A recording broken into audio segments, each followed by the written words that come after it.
We're just finishing up the second day of the Ohio Crop Tour on the I-75 leg, brought to you by AgroLiquid, for the soil, for the plant, for the future. And it's been a great day, and these guys have a lot of good stuff to tell you. I want to talk to you a little bit about emergence problems that we've seen on our trip over the last 2 days, especially in the conventional situation. It would appear that a lot of fields have been worked before they were planted. They dried out, either planted them too shallow, or maybe just the ground dried out too far, and we didn't get emergence. So we had some plants that were actually weeds in the field.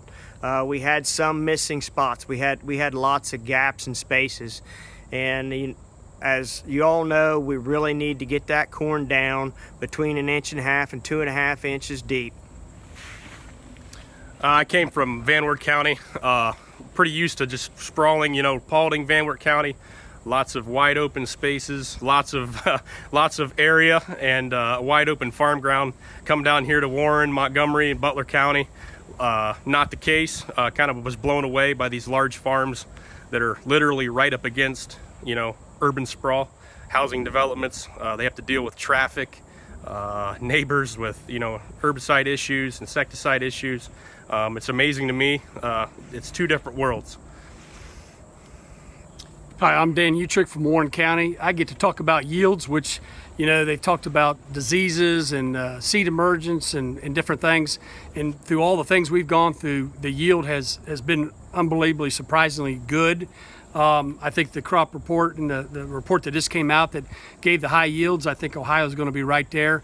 I mean, we saw a lot of 180 and 200 bushel corn and 60 and 70 bushel beans.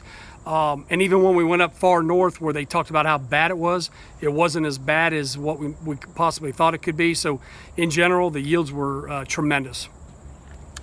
Harold Waters, Ohio State University, weed, insects, and diseases. Giant ragweed, we just walked out of some, and boy, we're all kind of stuffed up right now. But in general, we saw more mare's tail down here, kind of south of 70. Discussion from some of the dealers was they were Liberty Link beans, Roundup Ready beans, maybe not as many dicamba beans down here, and as a result, we probably have a few more weeds.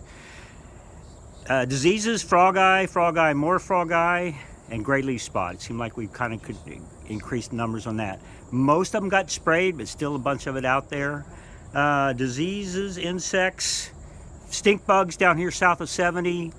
I should also say sudden death syndrome. I probably better stop now, but overall, I'm kind of pleased with what we see. And now we have Jenny in the field talking with Farmer Dave. Dave, this corn has some noticeable differences. Tell us what's going on here. Well, I know AgroLiquid had helped me out a lot last year, but I've been using my old fertilizer program for a long time. So I decided to do a comparison, AgroLiquid versus a conventional program. So far, the differences are pretty obvious. Looks clear to me. Absolutely. AgroLiquid is going to take the championship here.